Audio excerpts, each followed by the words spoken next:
السلام علیکم، بسم اللہ الرحمن الرحیم۔ میرے پیارے بھائی، یہ بریلوی، دیوبندی، اہل حدیث، وہابی، مرزئی، شیعہ، اہل حدیث، یہ سب کے سب جو ہیں یہ فرقے ہیں، اور فرقوں کے بارے میں اللہ تبارک تعالیٰ سورۃ انعام 159 نمبر آیت میں فرماتے ہیں کہ جنہوں نے فرقے بنائے اور فرقے فرقے ہو گئے، اے نبی تیرا ان کے ساتھ کوئی تعلق نہیں، میں خود ان کو پوچھوں گا، ان کو مجھ پر چھوڑو۔ جن کا نبی کے ساتھ تعلق نہیں تو میرا بھائی وہ پھر کیا ہوں گے؟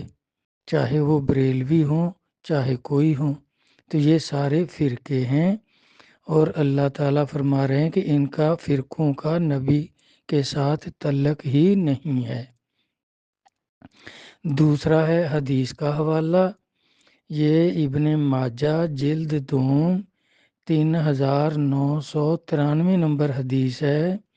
نبی پاک صلی اللہ علیہ وسلم نے فرمایا کہ یہود کے 70 فرقے ہوئے، سارے دوست کی، عیسائیوں کے 71 فرقے ہوئے، سارے دوست کی، اور آپ نے فرمایا میری امت کے 72 فرقے ہوں گے، سارے دوست کی ہوں گے، اور ایک جماعت ہوگی جو جنتی ہوگی۔ حدیث کے الفاظ ہیں سنتین و سب عین، یعنی 70 اور 2 72 فرقاتن، فرقے، کلوہا، سارے، فن نار، جہنم میں۔ تو اس طرح میرا بھائی فرقے تو سارے ہی دوست کی ہیں، نبی پاک صلی اللہ علیہ وسلم کا فرمان پاک بھی یہی ہے، اور اللہ تبارک تعالیٰ نے بھی یہی فرمایا ہے۔ اور بھی کئی حدیثیں، کئی آیات ہیں قرآن میں، 10-11 آیات ہیں۔ سورۃ مائدہ میں اللہ تعالیٰ فرماتے ہیں وَلَا تَفَرَّقُوا، فرقے نہ بناؤ، لیکن یہ مولوی لوگ باز نہیں آئے، فرقے بناتے ہیں، اب بھی نئے سے نیا فرقہ کھڑا کر لیتے ہیں۔ تو فرقے سارے ہی دوست کی ہیں، چاہے کوئی فرقہ ہو۔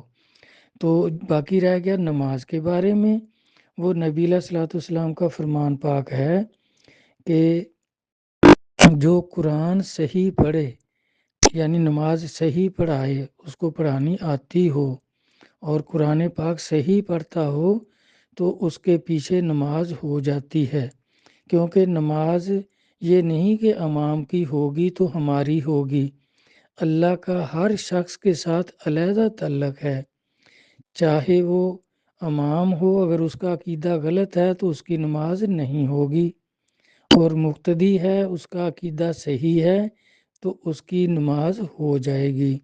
جس طرح دیکھیں نبی علیہ الصلوۃ والسلام کی تو ہر نماز قبول تھی، سب نمازیں قبول تھیں، تو اس وقت جو 300 منافق تھے مدینہ پاک میں، تو وہ سرکار کے پیچھے نماز پڑھتے تھے، تو کیا ان کی نمازیں ہو گئیں؟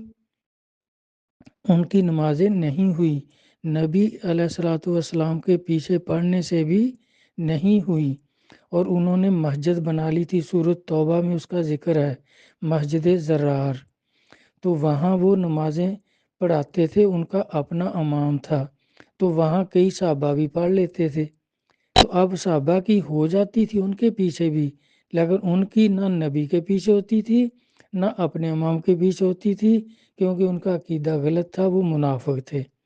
تو اس طرح میرا بھائی نماز کے بارے میں نبی صلی اللہ علیہ وسلم نے یہ نہیں فرمایا کہ جس کا عقیدہ غلط ہے یا فرقے کا مولوی ہے یا دوست کی مولوی ہے تو اس کے پیچھے نماز نہیں ہوگی، آپ کی نماز اپنی ہونی ہے، ان کی اپنی ہونی ہے۔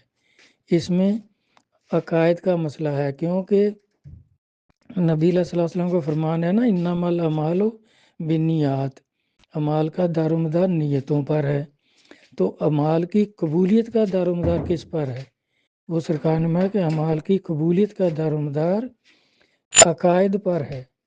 یہ فرقے جو ہیں ان سب کے عقائد صحیح نہیں ہیں، کوئی کسی قرآن کی آیت کا انکار کرتا ہے، کوئی کسی آیت کا انکار کرتا ہے، اس لیے یہ سارے ہی دوست کی ہیں۔